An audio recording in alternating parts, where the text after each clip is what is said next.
The fourth way that people show up when they don't belong is a combination of when the other three strategies that I've spoken about in my previous videos are not working, and when you might be feeling a situation is deeply unfair.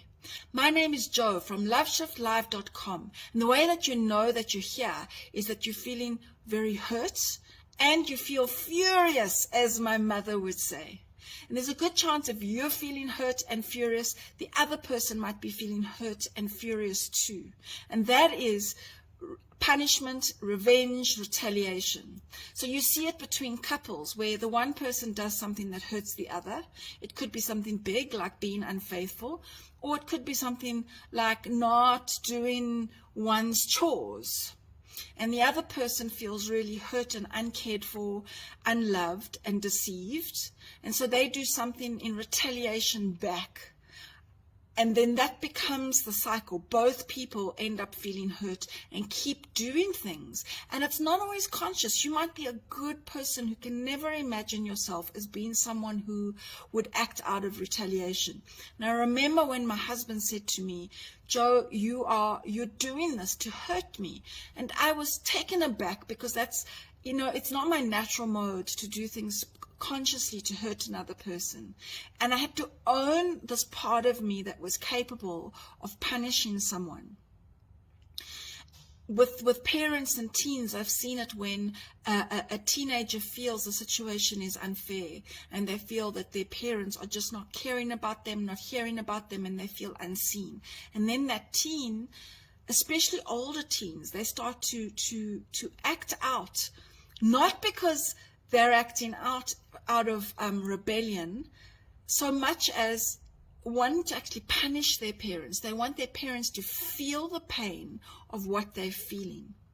And in the workplace, as a leader, your team might be having that kind of where power struggle has led to things being unfair, and there are people who are retaliating against each other.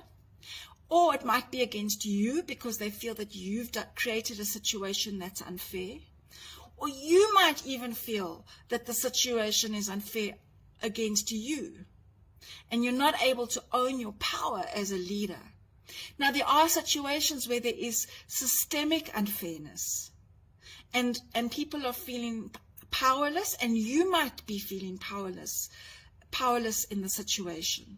And then there are situations where it's a matter of, like, then they say beauty's in the eye of the beholder. What's fair can also be in the eye of the beholder. It doesn't matter whether it's real or perceived. If someone is feeling like they're being treated unfairly, you need to address that head on. And before you can do that, to break out of the cycle of that revenge and retaliation, you need to be able to deal with your own hurt, to recognize, wow, I'm feeling very hurt and I'm feeling furious, so let me handle my hurt before I take action so that I'm not acting out of the desire to punish. And this is what emotional intelligence in leadership is about. And you can take that emotional intelligence and apply it to your relationships at home, with all your family, your kids, your partner. And when you learn how to respond differently, by expressing yourself and what you're feeling without blaming the other person, without making them wrong for how they're feeling, and B, by giving people the space to air how they're feeling, and if they're feeling that you have behaved in a way that's unfair, by really giving them the space to air that out, to understand where they're coming from. Doesn't mean you have to agree with everything that they say in order to understand them.